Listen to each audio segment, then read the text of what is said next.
How's it going? Welcome back. All of our power's been restored. Right? From the ice storm that we had here down south. That was crazy. But here we are. Yeah, it's crazy.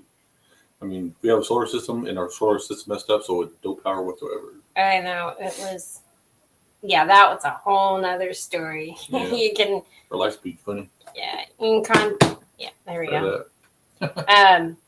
If you want to know more about that, you can message me or whatever. But yeah, it's crazy business. Yeah. But yeah, so last week we're starting a new series, money and relationships. It's a huge topic for a lot of people, I think. Yeah. And there's a lot of, I think there's a lot of people that are maybe not even in this group yet, but will be coming into the group that they have problems. They want solutions. They don't know what to do, how to, maybe not save, want to know about saving, want to know about expanding their portfolio. I mean, look at the economic times, what's happening. Some people are getting nervous. I mean, there's talk about that. Being nervous about what's going to happen in the economy, and because if you look at the mainstream media, they're talking about going all digital and this and that, and it's like, well, wait a minute here.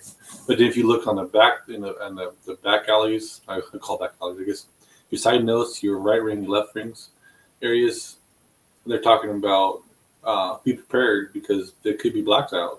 Right, a lot of people are nervous about that, and but honestly, we really do have a solution. We have a vehicle that is totally legit and amazing. Yeah.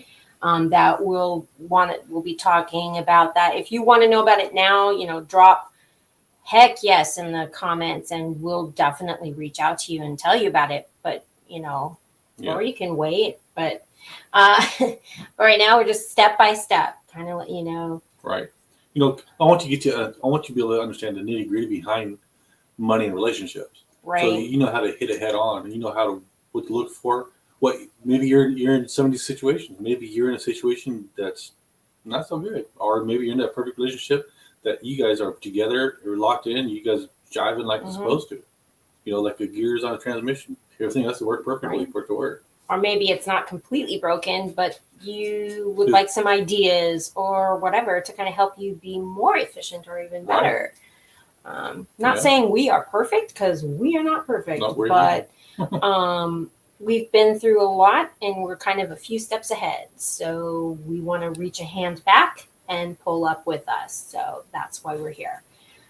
So last week we talked about money and relationships. We mentioned a lot of different things. So we're going to dive deeper in one of the topics tonight. Yeah. So our topic tonight is how money is weaponized against the spouse or against whatever. It could be weaponized against anyone, actually. Right. Oh yeah. Relationships, not just friends. Relationship. I mean, kids. Well, we got to understand relationships is not just a marriage or a couple. Relationships is people that you deal with or face or talk with daily. Yeah. So.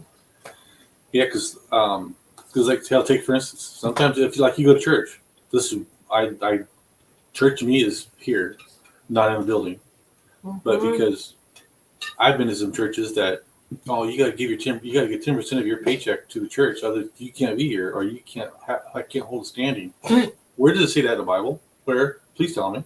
It doesn't. It says 10% of everything. So that means what? If you have on a farm, 10% of your farm goes to God. Well, that means helping other people, helping do things that God wants you to do. Doesn't mean cash it in and give it to the church. It means get your hand out there, get your butt out there and help other people. Don't just keep for yourself. Don't be selfish. Understand what it means to be the right person. If you have the money to help somebody, you help the person. God will always return it, no matter what. Correct. If you don't believe me, try it. Yeah. I mean, I've done it. Well, so that would be for me. That was a hard lesson to learn as I grew up in the church. And religion, as I would call it. And the always thing was, you got to tithe 10%, you know. Well, that in that time was, you got to write out your check or put your money in the envelope and put it in the offering plate, you know, whenever you got paid or whatever. Well, if you really want to, I mean, you know, don't hate on me. Listen to this clearly before you start making judgments and Snapchat, whatever. That is the ultimate weapon for money, because a church tells you that you have to give this money, or you're not this, this, or that, or you can't be a leader in this, this, or that. That's poppycock, and that's a weapon. And that's not, that is ultimate control, and that is not what God intended. Right. Hear me out. So, and if you don't believe me, keep listening. We're going to prove it. And yeah, I mean, I get heated because I'm coming out of the religious mindset and the whatever, and I'm like, oh no way, I was under that belief. And really, well, not just that. I mean, if you step back and look at your last relationship, look at what he's done. yeah, You see total narcissist, total control, and he kept you from everything. He was actually blocking you from your friends. Yeah, that's true. Sorry, guys. I pulled a muscle in my neck, and so it's hard for me to. So he's gonna look right here, so it's okay. And it's hit that vertebrae. I think number 1 or number 2 vertebrae, and it's like pinching a nerve, and so it's hard for me to talk sometimes. So you have to excuse me, please. So I'll start a side note there. Kind of lost traction there for a second. So yeah, so you have to understand the relationships where you're at and what you've seen, so you understand where you're at. And if you really think about it, coming out of that made you a very stronger person. Yeah. So yes, right. It might have. I'll look at this. God put you through shit. Even if it was a choice I made, right? The big tapestry that God's created in my life. He works all things for good, and Scripture says that he works all things out for good. So yes, what was meant for my harm, ultimately to crush me or whatever, God took that as I was able to grow, seek guidance, seek wisdom. I was able to come out of a bad relationship. I was able to come out of a bunch of stuff where now I can help others. Right. And God can use that to speak into others' lives and pull them out as well. So yeah, that's good. So this is something I come up with during the week here, kind of on the fly. It just come through me, put it in, right? So this kind of some rhyme and reason to it, but for the most part, it's raw notes. All right, so we're going to kind of come off the cuff here. So it's not uncommon for one spouse to take the lead on managing money. You know, there's a lot of couples do that. It's easier, right? So, and there's no shame in that either. If the man has the control or the woman, I mean, sometimes the women are just better with numbers and being able to place it in categories, and so you can function. Right. And I have no problem with that. If she wants to do finance, I'll let her do finances. If she wants me to do it, so I do it. I'm more comfortable with him doing it. But, and he makes it easy for me to understand, and we walk through it together. Right. So that's a key right there. Yeah. We walk through it together. It's not just one. He doesn't hold it over me like, you can't do this because of this, Or if we can't do it. I go like, we can't do it right now. We can't do it right now. Just, we got to, how can we work this out? So. And sometimes I'm a negative Nanny, I guess you want to call it. Or negative Billy, because I'll say, we just don't have the money. We can't do it right now. We can't. But then she goes like, you're right. We can't do it right now, but we still can do it. Just got to figure out a different way of doing it. Right. So we help each other out. What can we do to make this happen? Right. That's a mindset that I'm working on changing, a mindset shift. Right. So, yeah. So let me see here. So manage household finances and relationship. Some hand off the daily money management tasks to their spouse in exchange for a chore. Like I give her I give her the money stuff, and I might be able to do like sweep the floors, mop the floors, and do something. And then she can say, "Hey, okay, this is where we're at. This is what's going on." There's like for us, I did management, money management. Her parents, her mom does management and tells her dad. One reason or another, that's the way it works. It's no big deal. So it's one for another, tit or tat, right? So no big deal. As long as you keep that balance there, and when if you giving up doing money, make sure you don't give up your control of that part of the money. You not just do whatever and walk away, and then complain about not having money, not having this. Well, it's your responsibility just as much as your spouse's responsibility to sit down and okay, this is what's going on. This is where this is going. This is where this is going. This is how much we have left. This is what we can do. Mm-hmm. So you're not blindsided, and you have say in it. They do the books. They keep the books. They keep the records. But you have say in what things goes on. It's not a master servant relationship. It's a partnership relationship. All right.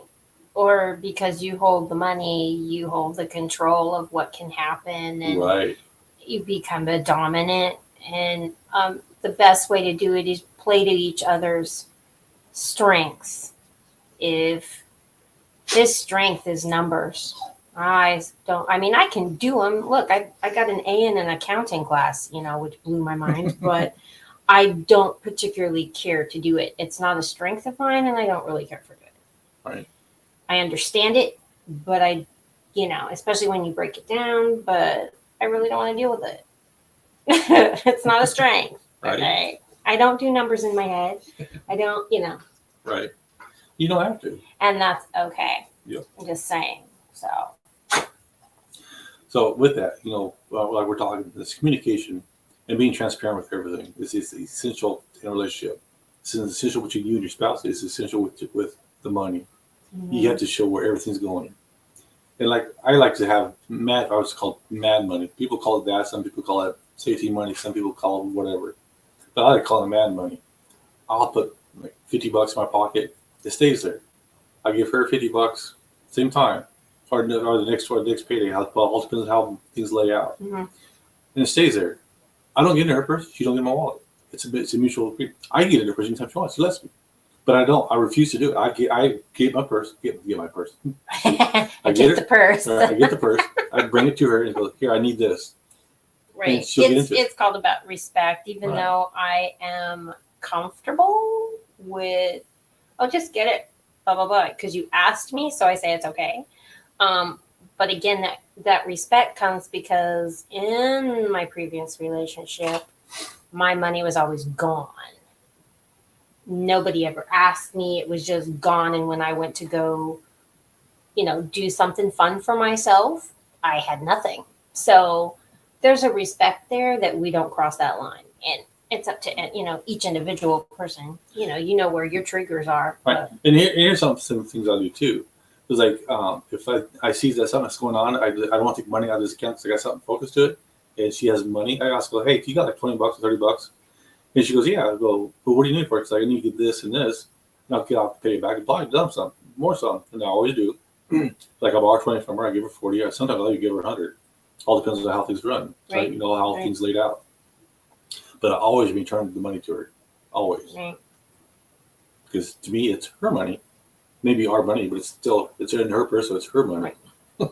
And I think it's because we built that trust in the beginning of the relationship. He proved himself to me that he returned it, and replaced it when the next time, so that trust got built between us. Mm-hmm. And so that's why, if you need something, just go get it, Again, it was a trust building thing that over time we learned to trust each other with the money. Right. But we still are transparent with it, Yeah. So some of these other ones, we're going to probably recopy some of this. We say some of the things. A lot of stuff overlaps, right. But right now we're talking about, and the stuff that overlaps is pretty important to understand. Yeah. Excuse me. Okay, so here's a fun I thought was rather interesting. A spouse who uses money to control other spouses or another spouse is committing financial abuse, and that is a destructive force in a marriage. According to the National Network to End Domestic Violence, financial abuse occurs in 99% of domestic violence cases and cuts across all social, economic, educational, and racial and ethnic groups. Mm-hmm. Think about that one for a minute. So assigning a spouse to manage money is different. Because you're It's an agreeing, arrangement that right. you make with each other. Yeah, that's So- different than just taking it and Right. controlling it. And so in this arrangement, that the spouse can avoid worrying about bills that are due on due dates or a credit card, and still have equal say in how the money is used. Mm-hmm. So, like I was saying, but I found that interesting that 99% of most domestic violences also has financial issues, Mm-hmm. because finances is crazy. Yeah, money is. And here's another. Let's just throw this in there. You hear people misquote the scripture on that. Oh, that yeah. money is the root of all evil. The heck it is. It's the love of it that Right. is the root of all evil. Money is not evil in its essence. Because money has Money's no a feeling. tool. Money's a tool. Right. Money's a seed. And money has no life. Right. It only has Sorry, life. we have the dogs in the room. Money only has what you give it. Mm-hmm. So it could, and it's good and evil at the same time, because $1 bill could one day could be in a drug dealer's hand, selling crack to some kid. The next day, the drug dealer buys something at the store, and the store sends it back out to somebody else. Well, now it's in your hand, And you put it in the offering plate. Now, right? go figure. So money is not the root of all evil. It's the love of it that is. Like I said, Right. money's a seed. Money's a tool. Right. Because we've put money into offering plate. It doesn't matter what church you use. It's all churches there is God's church. I don't care what people say. Oh, I'm a Baptist. I'm a Pentecostal. I'm a this. I'm a that. Who cares?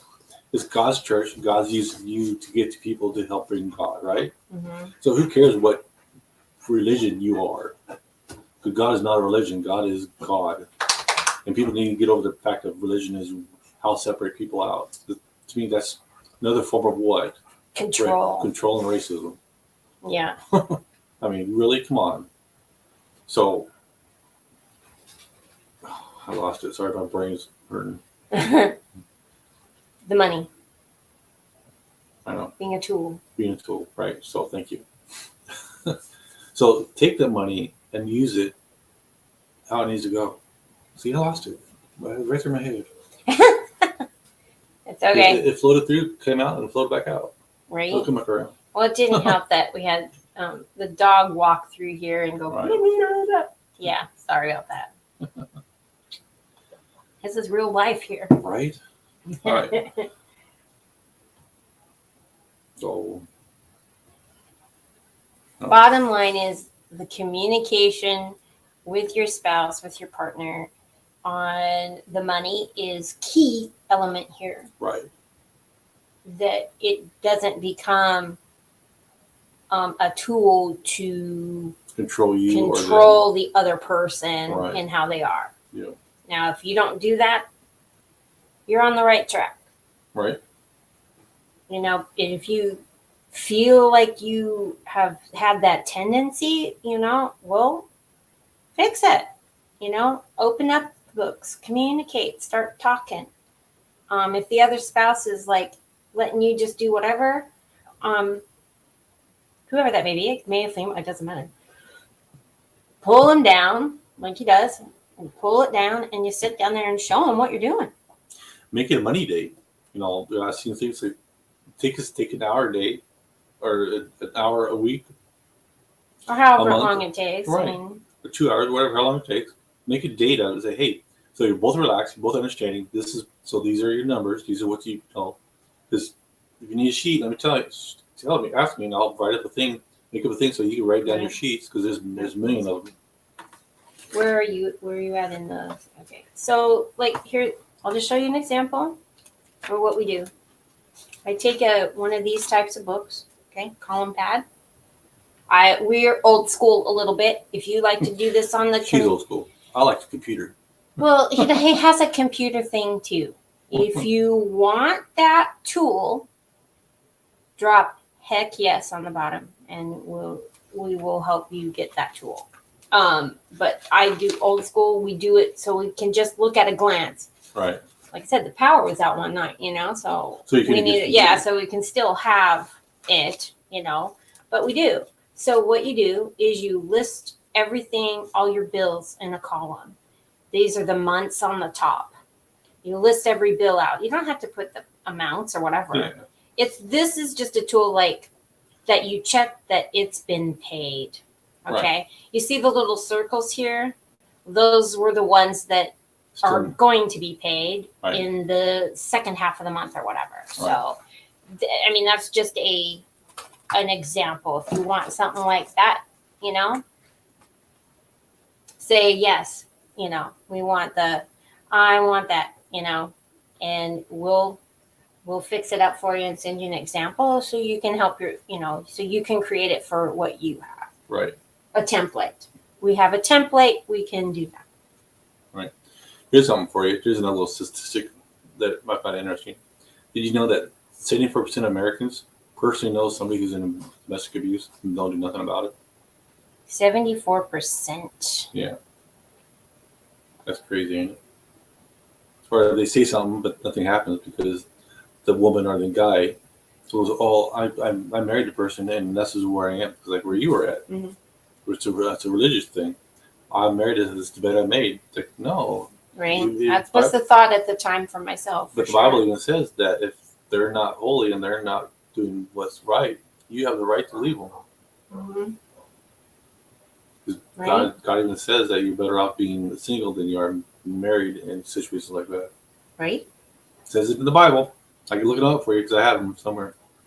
So I did research on it the other day because I was curious about that. Right.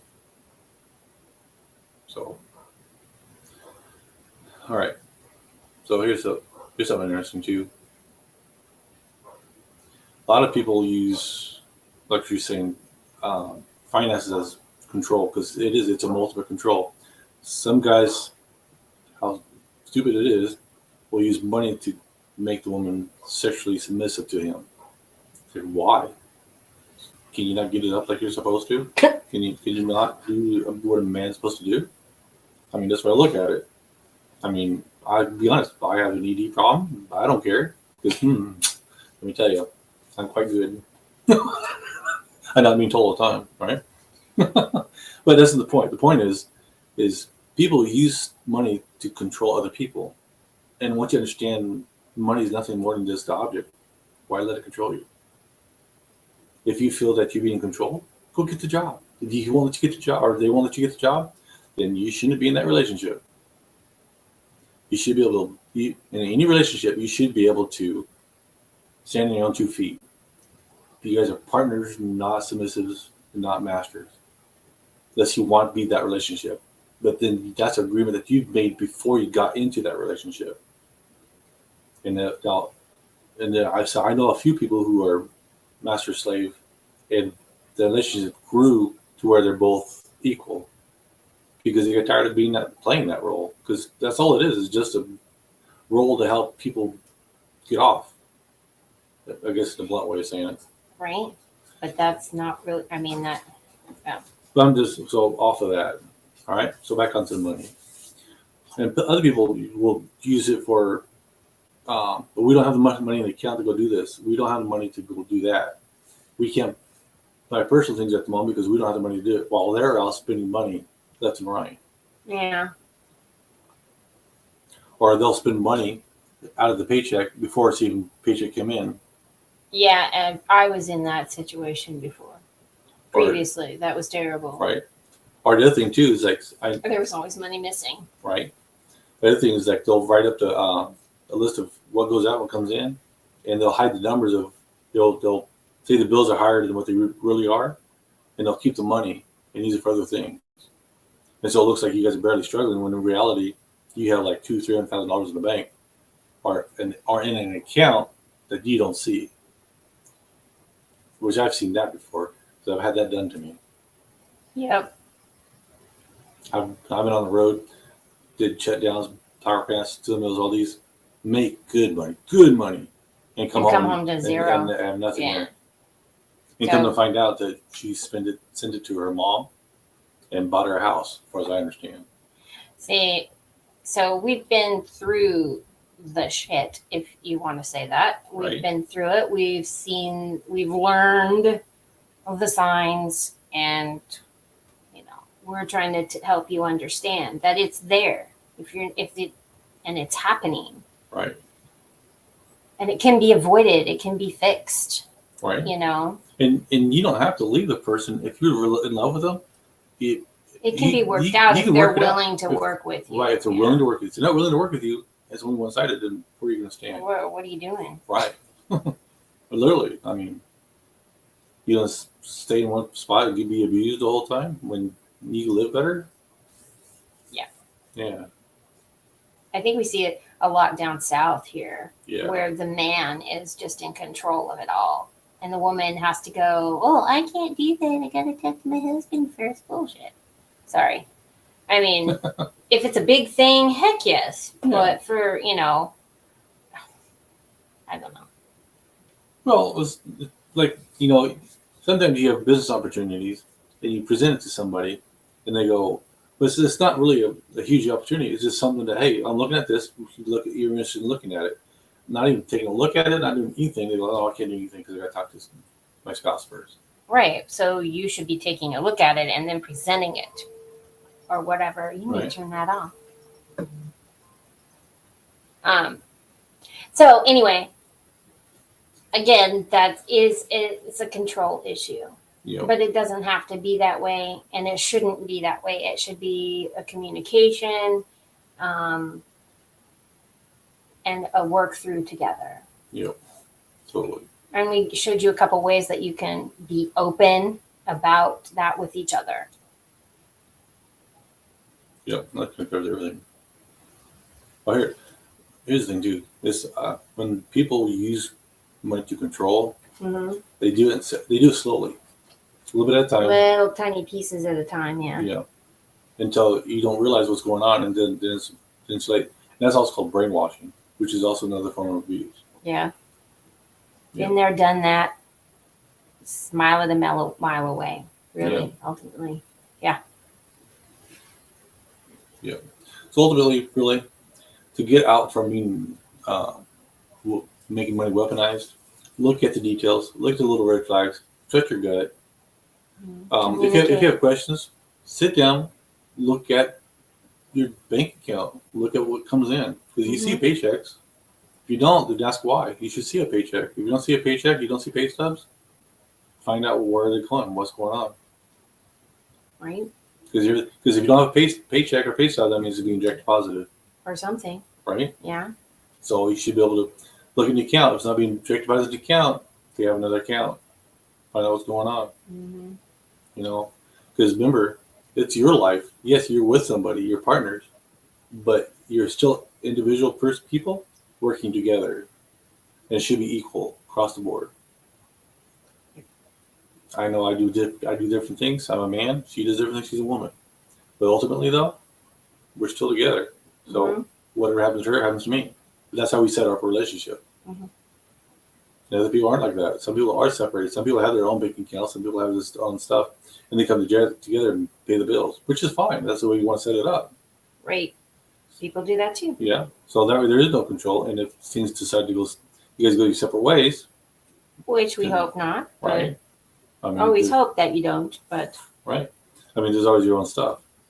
But ultimately, if you're actually together doing like you're supposed to, what's the point of having separate accounts? You could have 2 or 3 different accounts for like one business, one home, and one for going out, or like a savings where you can go on vacations. Like my grandparents, because growing up, they're no longer with us, but my grandparents had their each individual accounts. They had a joint account. They moved money depending on what they wanted to do together. But I mean, that was then. Right. It's just how they did things. And they were fine. And you can still do it that way. It's not a big deal. Yeah. But as long as you open it with what's going on.